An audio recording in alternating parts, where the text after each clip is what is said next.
We've got a very exciting and informative talk today about data science fundamentals and the opportunities that go with it.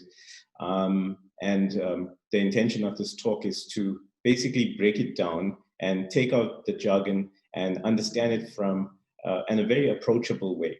So the way that we look at data science is in a very simplified way, because you could get caught up in a number of definitions of what data science is. And different people, if you ask 100 people, you'll get 100 different answers. But in our opinion, it's a culmination of three things. It's your business knowledge, mathematics and statistics, and computer science. In the intersection of all of that is the fire.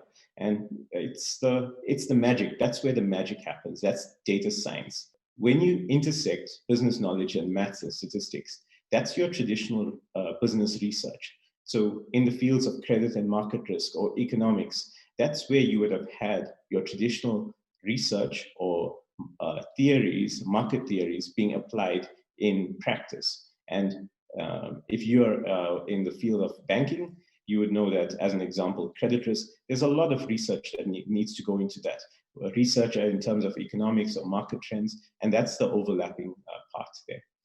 When business knowledge intersects with computer science, that's software development, in our opinion.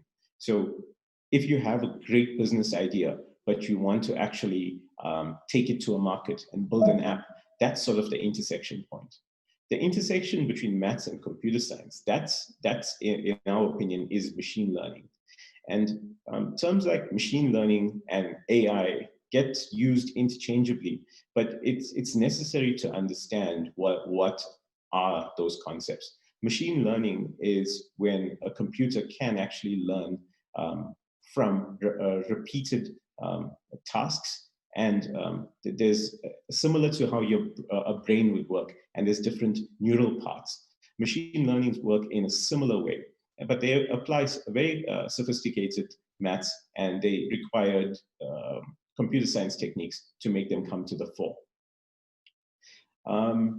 As I said, the intersection of all of these circles is the data science aspect. So how do we unpack that?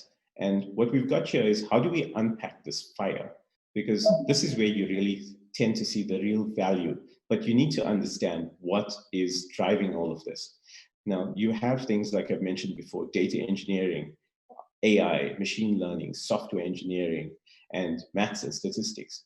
But it's very key that data is at the center, at the intersection point of all of these things. And I think that's something that gets lost along the way, because in terms of some of the newer words, it's sexier to talk about machine learning as opposed to running a traditional VBA script on an Excel sheet.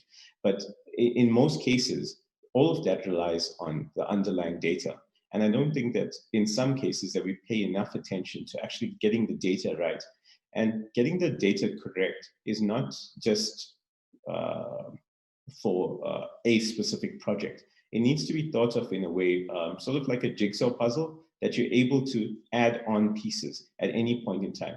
If your jigsaw puzzle is basically closed off, that means that in any future iteration, you aren't actually able to add to that or understand the future state of your data. So what exactly does a data scientist do? It's interesting to note that data scientist as a job title has only become a bit more popular in the last few years. But if you really break down a data science role, there's three specific job types that you would be involved in. So a data scientist who works across the majority of the business chain, a data analyst, and a data engineer.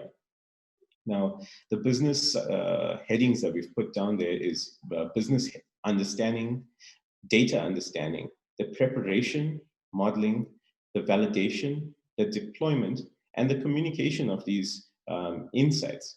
And we've put little fire icons just to show where some of those roles would play in.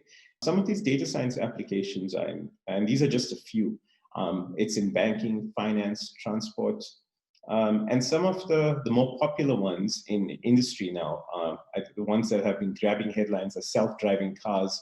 And I think Google and Uber have gained a lot of traction with that. But in the banking sector and finance space, we've actually implemented data science solutions in an end-to-end approach. Things like customer lifetime value, credit risk modeling.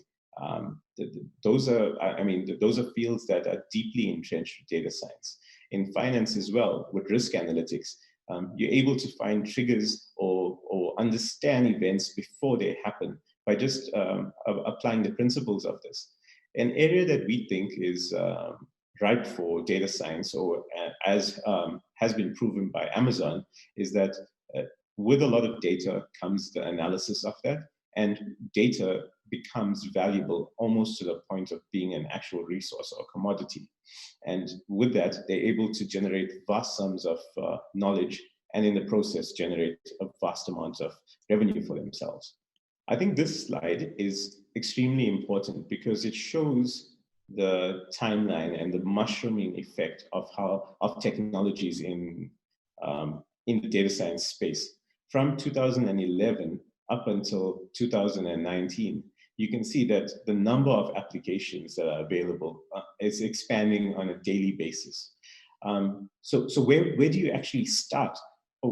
If you are sitting from an accounting background or being a CA, where do you unpack this? How do you actually get into the crux of this? I make a joke because we always use Excel for most of our work.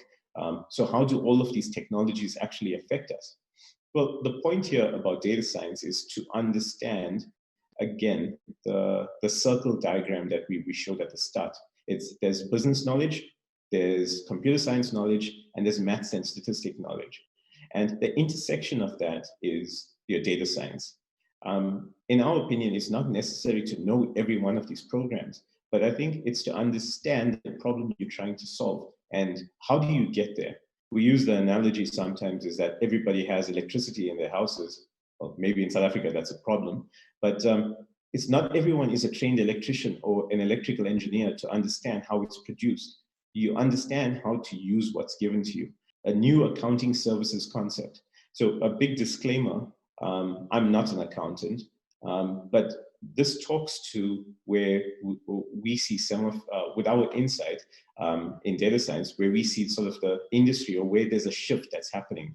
It's that with being a CA means that you're a highly technical, skilled individual. And too much time is being used on doing data crunching and doing the laborious part. Being with the background that a CA possesses, it's more important to become a strategic partner and not to get stuck into the daily Excel grind. I've seen Excel sheets that it literally the screen goes blank and a macro runs in the background to run things. And I don't think that that's the most efficient use of time or resources. Understanding what can be or the problem is a bigger need than actually trying to have an Excel sheet running. One of the biggest trends that we're seeing here is that, to our previous point, it's companies are not wanting to have the dredge work being done. That's all being outsourced in a managed service kind of approach. But because of the technology that's being available to us these days, and understanding that process makes business decisions much easier. In the past, where things were all controlled within businesses, it made things, the need for having more personnel, more technical personnel, was needed more.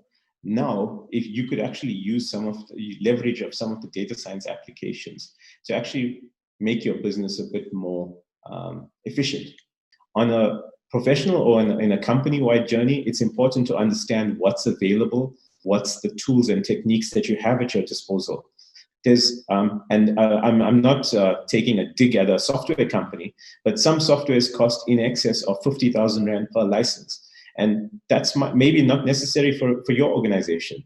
Excel works just as well. I know most traditional IT professionals will crucify me for saying this, but Excel has a number of features that can actually help you in your organization if you know what you're doing. And it might not be fit for everything, but it does does quite a lot of things. So I think it's also necessary to understand it as a broader angle. What can other tools do without spending the money on that? So as a concluding remark, I just want to say, look, we are, from our perspective, as we mentioned earlier, we're very keen on giving back to our community, or also building South Africa in a meaningful way. So if there's any other, and I mean, this talks to our vision as Dataonomy as well. So if there's any other further questions or concerns or points that you'd like to discuss, I've included my details at the bottom of the slide, or at the bottom of this presentation. And please feel free to contact myself. Between Martin or myself, we'll gladly answer any questions that you may or may not have.